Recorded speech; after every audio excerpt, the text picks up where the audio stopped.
The universe doesn't ask before it screws you over. One second I was chugging cheap coffee at a late-night diner in Nevada. The next I was being sucked into a swirling hole in the sky like some knockoff sci-fi gag. And worse, I crash-landed straight into the arms of the most infuriatingly gorgeous man I've ever met. His name? Commander Cale Vaynar. My problem? Apparently, I'm now bound by some ancient intergalactic tradition as his chosen partner. And trust me, I didn't sign up for this cosmic marriage scam. The air in the starship was cold, humming with strange machinery. My chest still burned from the pressure of whatever the hell that wormhole had been. I clutched my shirt, blinking at the metal walls, the unfamiliar lights, the smell of ozone. My brain screamed this was impossible, yet here I was, alive, stranded, and staring at a man whose very presence made the world tilt. Cale's voice was low, almost mocking. You fell from the void and survived. That makes you mine. Mine. The word hit like a thunderclap. My fists clenched, anger trying to shield me from the undeniable truth. My heart skipped in a way it never had before. I wanted to laugh it off, curse him, maybe even spit in his face. But then he stepped closer, and I realized this wasn't some B-movie space villain. He was flesh and blood. His eyes were storms, magnetic, pulling me in. He smelled of metal, leather, and something unearthly I couldn't name. And God help me, part of me wanted to lean in. The first night was hell. Cale's crew looked at me like I was some alien artifact. They whispered in languages I couldn't understand. Their gazes sharp, curious, judging. I didn't belong here, and every second reminded me. I tried to demand answers, to scream my way back to Earth. Send me home, I shouted, pounding on the commander's desk. But Cale only leaned back in his chair, lips twitching like I was some amusing pet. The void chose you. Do you think you can deny it? Deny me? My voice cracked. I don't even know you. His smirk faded, just a fraction, and for the first time I saw something vulnerable slip past his mask. Then learn. Days blurred into strange rhythms aboard the starship Astralis. I learned to walk the long, echoing corridors, to eat food that looked like glowing jelly but somehow tasted like chicken soup, to sleep under artificial stars projected across the ceiling. And Cale, damn him, he was everywhere, training in the gym with sweat running down his temple, barking orders on the bridge sharp and commanding, standing too close in the mess hall, like he knew how much it unnerved me. I hated the way my pulse betrayed me around him. Hated the way my chest tightened whenever his hand brushed mine during the daily, bonding rituals the crew insisted were sacred. Why are you so afraid of this? Cale asked one night, his tone unusually gentle. I swallowed hard. Because I never asked for it. His eyes softened, and for once he didn't argue. He just sat beside me in silence, the stars beyond the viewport painting his face in silver light. And maybe for the first time I realized hadn't asked for this either. But peace never lasts. The first attack came without warning. The ship jolted, alarms screaming. I stumbled into Cale's arms as explosions rocked the hall. He barked orders, his voice cutting through chaos. I barely had time to breathe before we were running, dodging debris, sprinting toward the command deck. What's happening? I gasped. Cale's jaw was set. Raiders. They've been tracking us. And they know about you. Me? His gaze flickered to mine, intense. You're not just some lost human. The void doesn't make mistakes. You're dangerous. The words chilled me more than the vacuum of space ever could. We survived the raid, but not without scars. I had blood on my hands literally. A crewman had fallen beside me, and Cale's arm had wrapped around me, dragging me out of fire I didn't even see coming. His breath was ragged in my ear, his body shielding mine. And in that moment, when death was close enough to taste, I understood why my chest ached whenever I looked at him. I was falling, hard. That night, after the fires were put out and the dead mourned, Cale found me in the observation deck. The stars burned bright, cruel in their beauty. You saved me, I whispered. His lips curved into a sad smile. No. You saved me. The moment you appeared, my fate changed. I don't know if it's salvation or destruction yet. I turned to him, the words spilling before I could stop them. I'm scared, Cale. And for once, he didn't mock me. He pulled me close, his forehead resting against mine. His voice was raw, stripped of command. So am I. That was the night I stopped fighting the bond. Not because destiny demanded it. Not because the void had chosen. But because Cale's trembling hands on my shoulders told me the truth. He needed me as much as I needed him. The morning after our quiet confession, the ship felt different. Or maybe it was me. Every corner of the Astralis hummed with a low vibration that burrowed into my bones. Crew members moved like shadows, efficient but tired, still carrying the weight of last night's attack. And I carried the weight of Cale's touch still burning on my skin. I tried to tell myself it meant nothing, that I could still find a way home, forget about the void, the raids, the damn commander with his piercing eyes. But deep down, a whisper wouldn't stop echoing. You've already crossed the line. Cale didn't make things easier. He acted like nothing had changed, barking orders, leading meetings, striding down the halls like the unshakable commander he was. But I noticed the way his gaze lingered a heartbeat longer when it met mine. How his voice softened when he asked if I'd eaten. How his hand sometimes brushed against my back when no one else was looking. It was maddening. 2 weeks after the raid, we entered the Ardent Sector, a stretch of space notorious for smugglers and pirates. The crew whispered about the dangers, and even Cale's posture was more rigid than usual. I found him late one night in the strategy room, alone, staring at a holographic star map. You don't sleep much, do you? I said quietly. He didn't turn. Commanders don't have that luxury. I leaned against the doorway, studying the hard lines of his shoulders. And what about Cale? Does he sleep? That made him glance at me, a flicker of surprise softening his eyes. For a moment, the commander vanished, and all I saw was a man carrying the universe on his back. I used to, he admitted, voice low, before the void tied me to you, before I had to worry about keeping you alive. The words hit me harder than I expected. I walked closer, closing the distance until the light from the star map bathed us both in blue. Maybe you don't have to carry it all alone. His lips parted like he wanted to argue, but instead, his hand rose, almost hesitantly, and brushed against mine. Just a whisper of contact, but enough to make my heart race like it was about to break through my chest. The next day, disaster struck again. We were ambushed by a fleet near the sector's border. The Astralis shook under heavy fire, alarms blaring, crew shouting.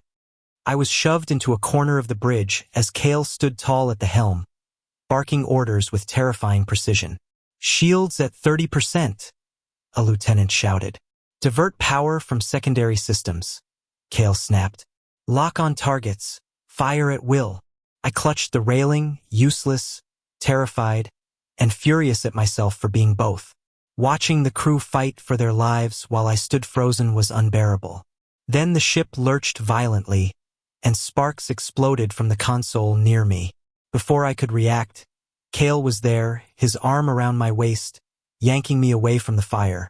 Damn it, stay close, he growled, his face inches from mine. Something inside me snapped. I can't just stay close. I can't just watch everyone risk their lives while I do nothing. His eyes burned with conflict. He wanted to argue, to shut me down, but instead he gave a curt nod. Then fight. The next hours were chaos. Cale shoved a plasma pistol into my hand and taught me the basics in the middle of war. I nearly dropped the thing twice, but his steady hands over mine anchored me. His voice, calm even in the storm, guided me through every shot. By the time the battle ended, my arms ached, my ears rang, and my legs threatened to give out. But for the first time since falling into this nightmare, I felt useful. We had survived again, barely. Later, in the quiet aftermath, I found Cale in the medbay, bandaging a wound on his shoulder. I froze at the sight of blood seeping through his uniform. You're hurt? I whispered, rushing to him. It's nothing, he muttered, wincing as he tightened the wrap. Don't give me that. I snapped, grabbing the bandage from his hands. My fingers brushed his bare skin, and the world seemed to pause. His chest rose and fell, eyes fixed on me as if he wasn't used to someone caring. I forced my voice steady. "You keep saving me. Let me do this just once." He didn't stop me. He just watched, silent, as I cleaned the wound and tied the bandage with shaking hands. The air between us grew thick, heavy with everything unsaid. When I finally looked up, his face was inches from mine. His eyes searched me, desperate, aching, and then his lips crashed into mine. It wasn't gentle. It wasn't patient. It was fire-raw, consuming, inevitable. My knees nearly gave out, but his arm wrapped around me, pulling me close as if letting go would kill him. I kissed him back, all the fear and longing spilling out in that one impossible moment. When we finally broke apart, breathless, his forehead pressed to mine. "You drive me insane," he whispered hoarsely. "But I can't stop. I don't want to stop." Neither did I. The bond between us shifted after that.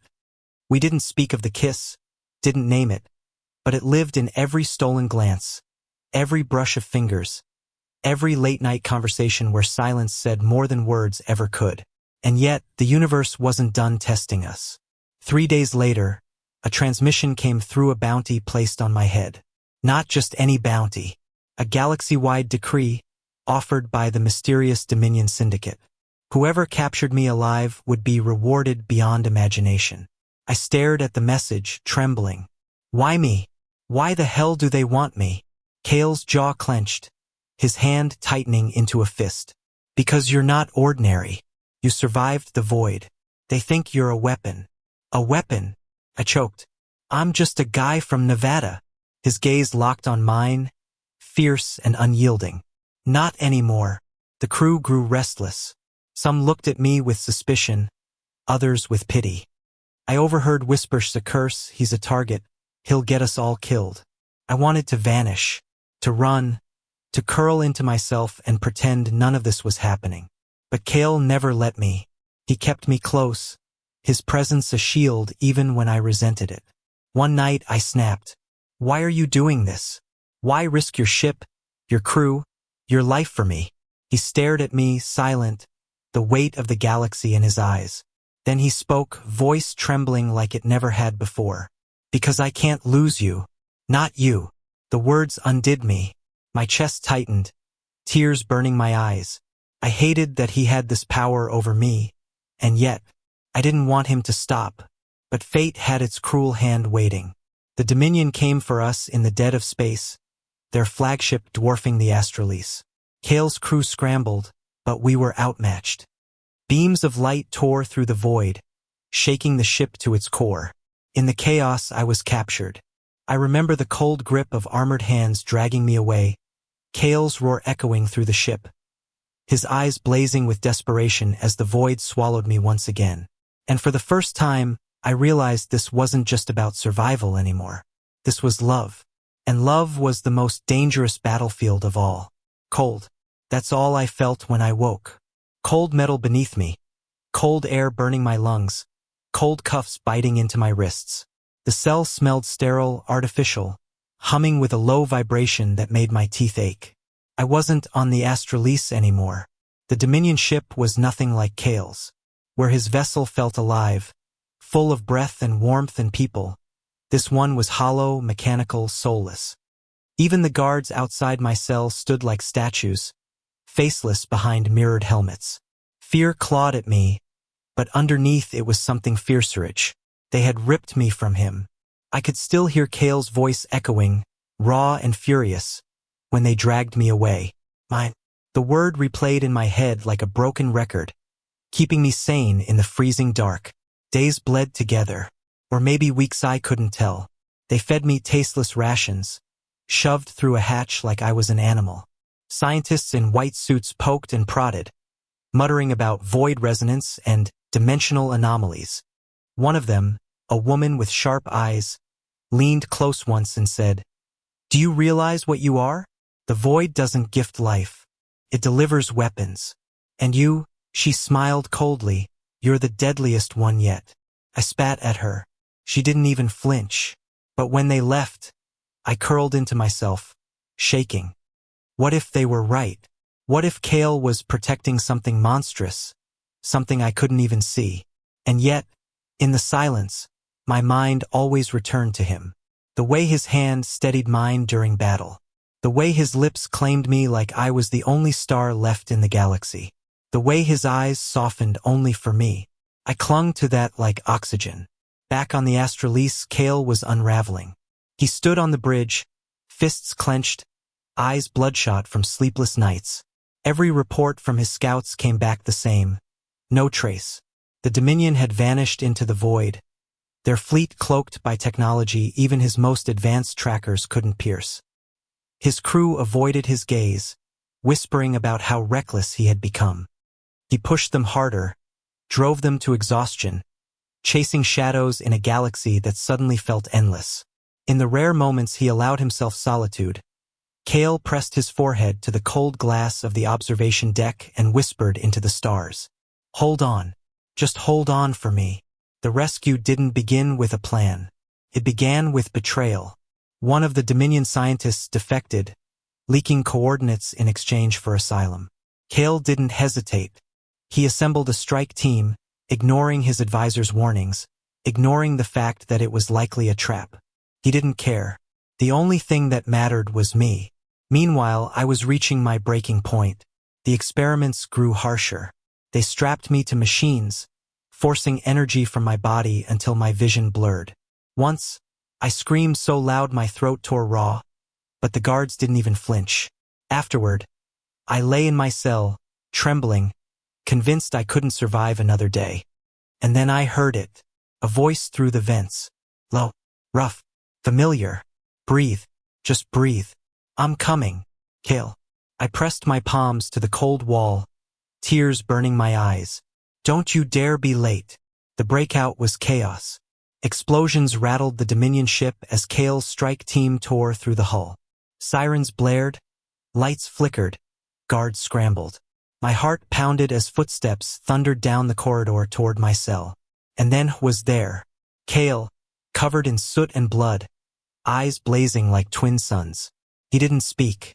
He didn't need to. His blade sliced through the cuffs, and suddenly I was in his arms, crushed against him as if he never intended to let go again. I buried my face in his neck, sobbing, clinging like a drowning man to shore. I thought my voice cracked. I thought I'd never see you again. His grip tightened, almost painful. "I swore I'd find you, even if it killed me." We fought our way out together. Kale shoved a pistol into my hand. His body pressed to mine as he guided my aim. The corridors burned with fire and smoke, but all I felt was his breath at my ear, his heartbeat steady against my back. When we finally burst into the shuttle bay, Dominion soldiers closed in from all sides. Kale shoved me behind him, raising his weapon, a snarl tearing from his throat. "No one takes him from me again." The battle was a blur. Shots fired, screams echoed, metal groaned under collapsing beams.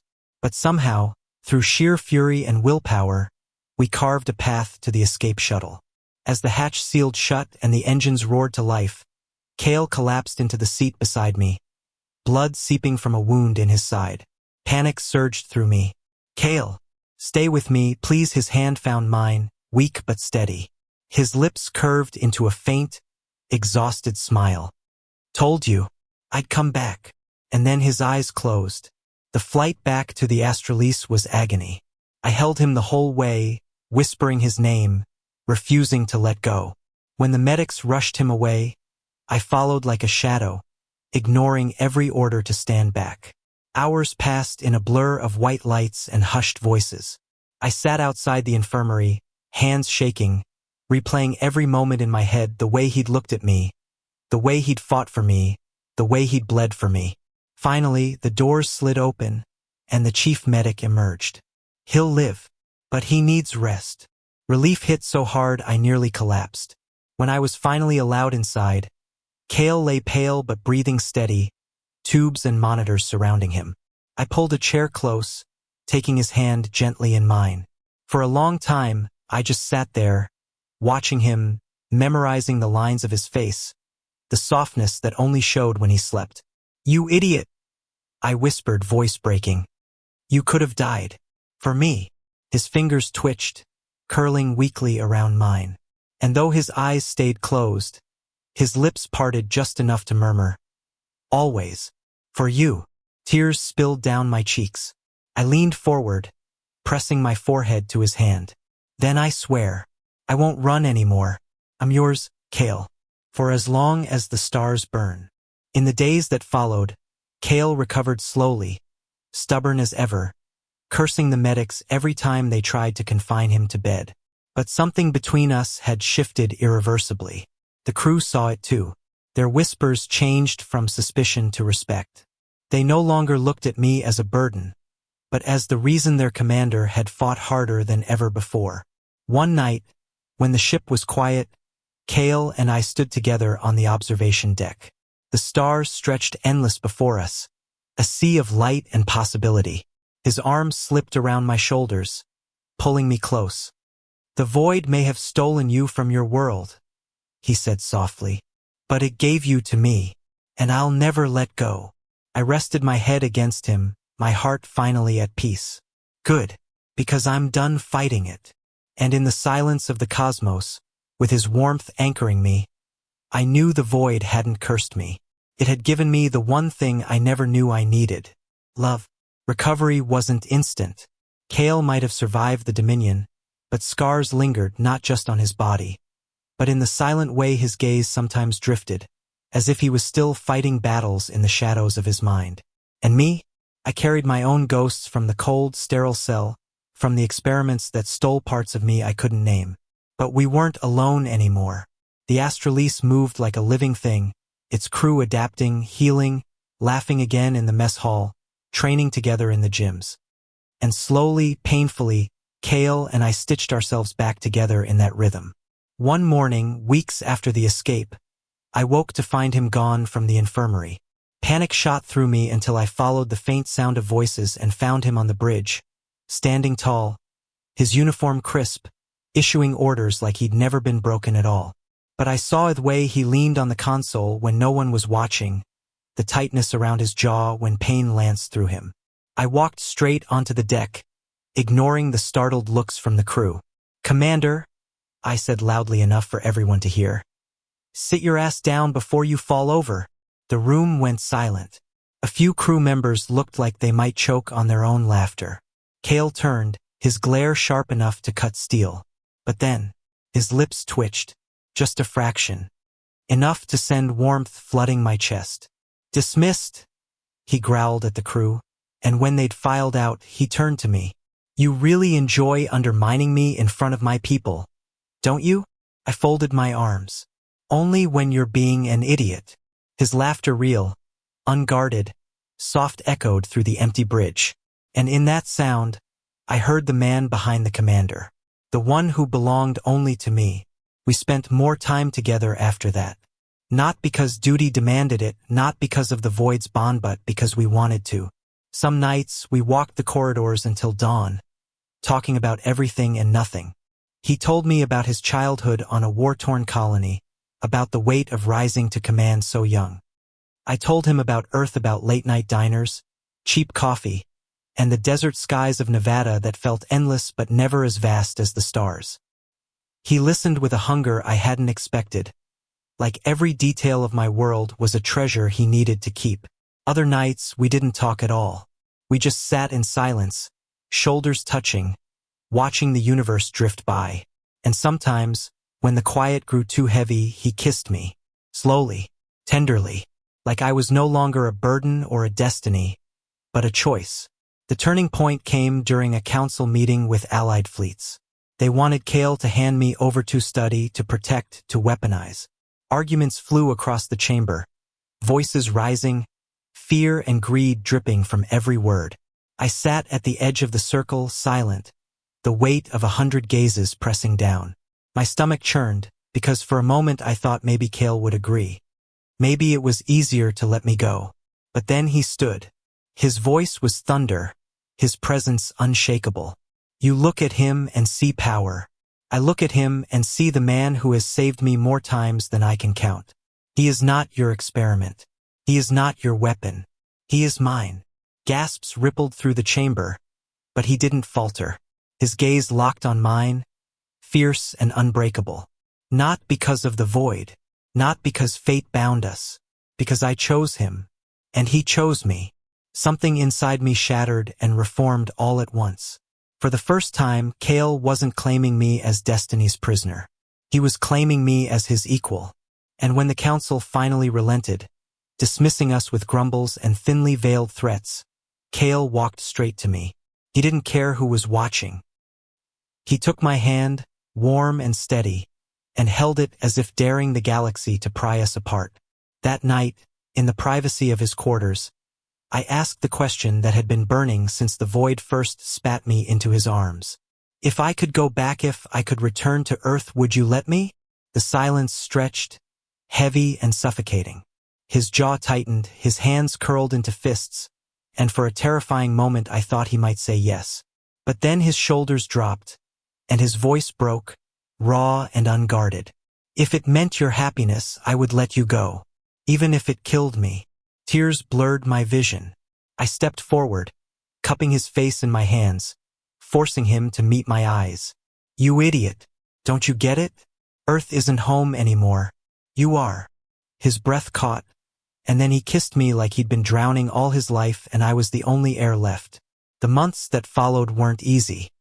The Dominion still lurked in the shadows, the Council still demanded answers, and the Void still whispered in ways I didn't understand. But for the first time I wasn't afraid, because I wasn't alone. Kale and I built something together, fragile and stubborn and beautiful. Partnership not born of destiny, but of choice.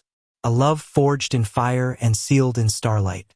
The crew learned to trust me, not just as their commander's bondmate, but as one of their own. I trained harder, fought beside them, laughed with them. The man who had once been a stranger in the void became part of their family. And Kale became more than a commander, more than a protector. He became the one who held me when nightmares came, the one who believed in me when I doubted myself, the one who looked at me like I was the only constant in an ever-shifting galaxy. One evening, we stood together on the observation deck, the place where everything between us had begun. The stars stretched endless before us, glittering like spilled diamonds across black velvet. Kale slipped his hand into mine. Do you regret it? He asked softly. The void. Us. I turned to him, smiling through the ache in my chest. I regret nothing. Not if it led me here. He studied me, his storm-gray eyes softening in a way they never did for anyone else. Then hear me now. I don't need the void to bind us. I don't need destiny or ancient rites. I only need you. Will you stay? I didn't hesitate. Always. And when he kissed me under the infinite sky, I knew with a certainty that burned brighter than any star I had fallen into the cosmic void. And in its chaos, I had found the greatest miracle of all. Love. Thank you for listening. If you find it interesting, please like and subscribe to follow the next stories.